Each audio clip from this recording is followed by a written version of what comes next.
쥐어줬고 이 세상을 다 지배하고 살으라고 힘도 주고. 왜? 성령을 보내주시지 않았어요? 세상을 이길 수 없는 육신이 아직 있기 때문에 이 세상을 이기려면 하나님의 능력밖에 없다는 걸 너무나 알고 계시기 때문에 성령을 보내주셨지 않습니까? 왜 주저앉고 마냐는 거죠. 주저앉으면 모든 상황이 부정입니다. 왜? 되는 게 없어요. 남이 좋은 얘기를 해도 좋은 얘기를 듣지 못하기 때문에 내 마음에 있는 부정적인 얘기가 나옵니다. 항상 크리티사이즈하고 저지하고 컴페어하고. 왜? 내 안에 빛으로 오신 예수가 계시지 않기 때문에 그렇습니다. 평강이 없기 때문에 그래요. 그런 상황을 보시고 예수님은 지나치지 않으시다는 거예요. 여러분, 우리 마음속에 평강이 있으십니까? 내 마음속에 평강이 넘쳐 흘러요? 나를 죽인다고 달려드는 마귀 앞에서도 나는 평강이 있다. 이런 자세로 살아가려는 겁니다. 어디 감히 마귀가 하나님의 자녀들을 건드릴 수가 있습니까? 근데 왜 그 통로를 허용해서 그들이 와서 우리를 건드리게끔 만드냐는 거죠. 이게 주저앉아 있는 상황이면 마귀의 밥입니다. 밥. 그러나 내가 일어났을 때에는 우리를 건드릴 수가 없어요. 왜? 예수님이 우리를 보호하고 계신다는 걸 볼 수가 있기 때문에 담대함이 나오는 겁니다. 이 상황을 제압하고 계시는 분이 누구냐는 거죠.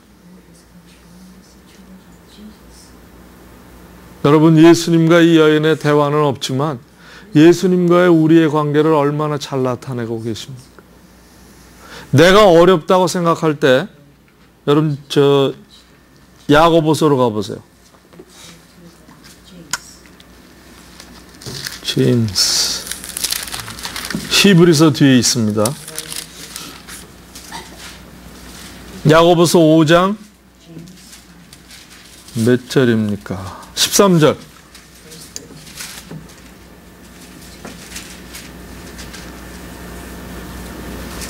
너희 중에 고난 당하는 자가 있느냐? 그는 기도할 것이요. 즐거워하는 자가 있느냐?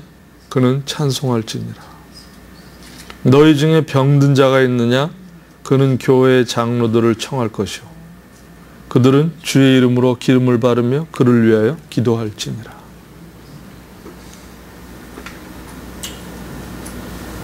여러분, 우리가 이 말씀대로 살아가고 계십니까? 내가 과부의 심정으로 독자를 잃어버렸을 때는 한 가지도 할 수가 없습니다. 기도가 어떻게 나오겠습니까? 세상을 다 잊어버린 것 같아요. 이제 살 소망조차 없잖아요. 한 가닥 희망이라고는 독자를 붙여주셔서 독자를 붙들고 살았는데 독자가 없어졌습니다. 무슨 희망으로 살겠어요? 돈이 생명을 연장케 합니까? 아니잖아요.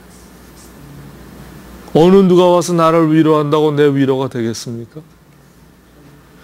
한 군데만 더 찾아보죠. 욥기 가보세요.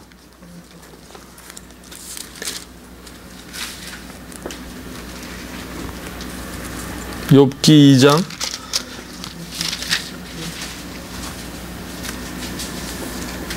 9절과 10절입니다. 이제 욥의 아내가 욥한테 와서 그래요. 자기의 온전함을 굳게 지키느냐? 하나님을 욕하고 죽으라. 저주를 합니다. 그럴 때 욥이 이렇게 대답하죠. 그가 이르되 그대의 말이 한 어리석은 여자의 말 같도다. 우리가 하나님께 복을 받았은즉 화도 받지 아니하겠느냐. 이 모든 일에 욥이 입술로 범죄하지 아니하니라. 하나님이 선한 걸 준다면 우리에게 화도 있지 않겠느냐. 이게 무슨 뜻입니까? 우리가 예수 믿으면 화가 없어져야 되잖아요. 이게 일반적인 교인들의 지식입니다. 예수를 믿었으니까 우리는 이제 모든 환경이 달라지고 복만 받아야 되는데 왜 이렇게 어려운 일이 오냐 이거죠. 여러분, 어려운 일이 왜 오겠어요? 예수 안 믿는 사람이나 예수 믿고 믿은 사람들이 물어볼 때 뭐라고 대답하시겠습니까?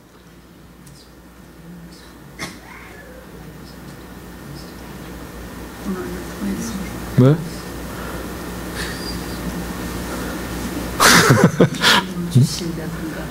뭐 애들이 그렇다면 막 그게 인생이야. 뭐 좋은 일만 있는 줄 알아?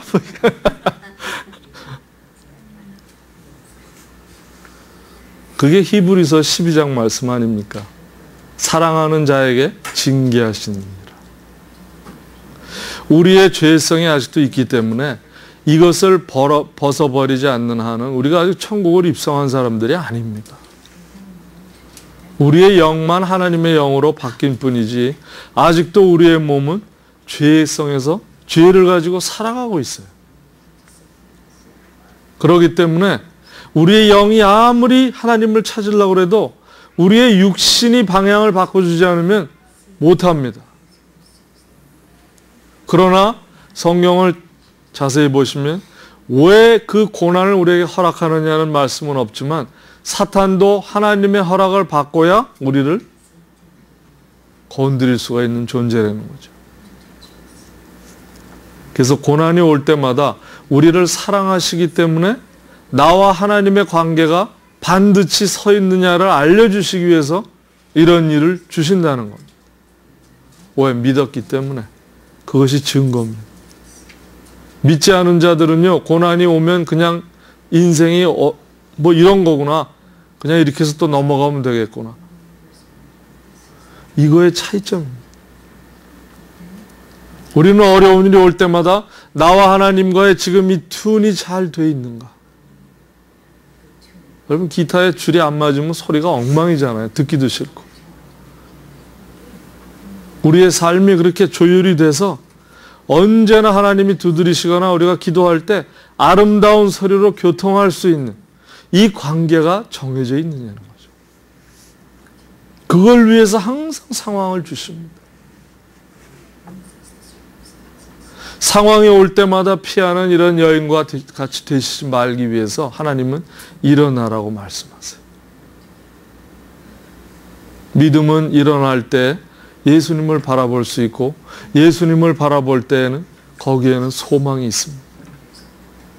왜? 죽음을 초월해서 이제는 영원한 생명으로 들어가는 그 길을 열어주셨기 때문에 그래요.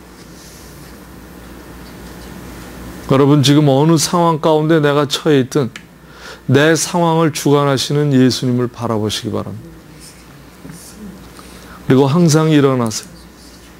하나님이 능력 주십니다. 일어나면 힘 주시고요.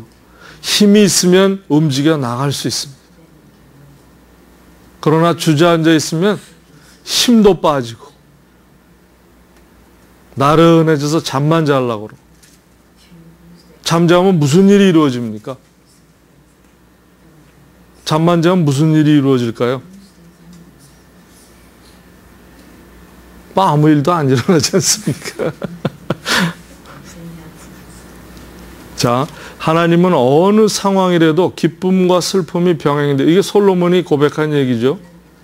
우리에게 뭐를 형통케 하신다고 그랬어요? 고난과 기쁨을 병행시키면서 모든 일을 형통케 하시겠다고 하는 사건마다 예수님이 가시는 곳에는 흑암은 없어지는 빛으로 오신 예수님이라는 걸 증명하고 계십니다. 모든 사건. 그 빛을 따라오는 무리들이 그 빛을 봤기 때문에 따라오고 장래 행렬에 흑암이 완전히 덮여 있는 곳을 예수님이 합력해서 선을 이루시고 하나님께 영광을 돌리는 분이라는 겁니다. 여러분 이러한 인생을 우리가 살아야 되지만 예수님을 항상 일어나서 바라볼 수 있다면 우리는 승리하는 사람입니다. 이 세상에서도 승리할 뿐만 아니라 천국에 들어갈 시민권을 완전히 소유하고 사는 자라는 거죠. 여러분 상황에 주어지는 상황에 지지 말기 바랍니다.